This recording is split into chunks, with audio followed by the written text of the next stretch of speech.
এক সপ্তাহ হয়নি নতুন পশ্চিমবঙ্গ সরকার শপথ নিয়েছেন এবং এই এক সপ্তাহ যেতে না যেতে গ্রামীণ অর্থনৈতিক ব্যবস্থার উপরে একটি সাংঘাতিক ঘা এই সরকার অলরেডি এই সাংঘাতিক আঘাত অলরেডি করেছে।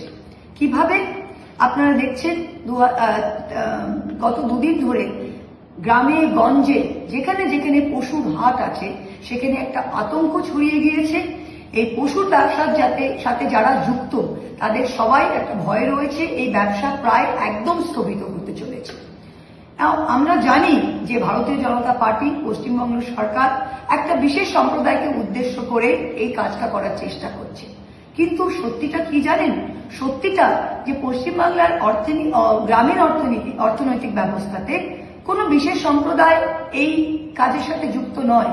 সকল গরিব মানুষ আপনার জাতি ধর্ম নির্বিশেষে এই কাজের সাথে যুক্ত। ঘোষ দাস যেমন এই ব্যবসার সাথে যুক্ত, তেমন মুসলিম সম্প্রদায়ও যুক্ত।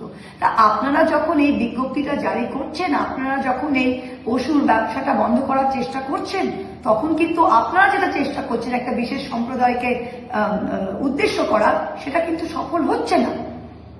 চোট কার গায়ে লাগছে? সব গরিব মানুষের গায়ে লাগছে।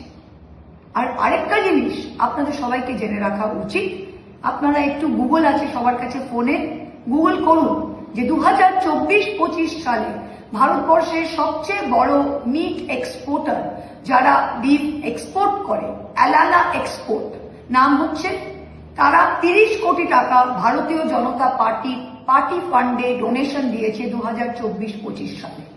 এটা আমি বলছি না। বিজেপি এখন বলবে যে মহুয়া মৈত্র উস্কানিমূলক কথাবার্তা বলছে, সাম্প্রদায়িক সম্প্রীতি নষ্ট করছে, তা নয়, এটা সত্যি। আরেকটা কি, রাজ্যসভার সাংসদ জন ব্রিটাস একটা প্রশ্ন করেছিলেন রাজ্যসভায়, তার উত্তরে ডিপার্টমেন্ট অফ কমার্স কেন্দ্রীয় মন্ত্রী কি বলেছিলেন? তিনি বলেছিলেন যে 2020-21 আর্থিক বছরে ইন্ডিয়ার কার্বিফ এক্সপোর্ট ছিল, রপ্তানি যেটা, তার মূল্য ছিল 30,000 কোটি টাকা।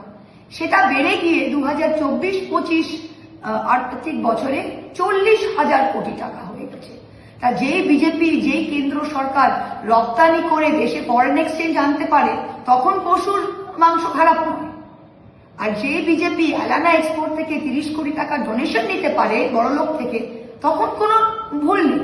কিন্তু গরিব মানুষের পেটে লাথি মেরে এই ব্যবসা বন্ধ করে আপনারা কি প্রমাণ করার চেষ্টা করছে?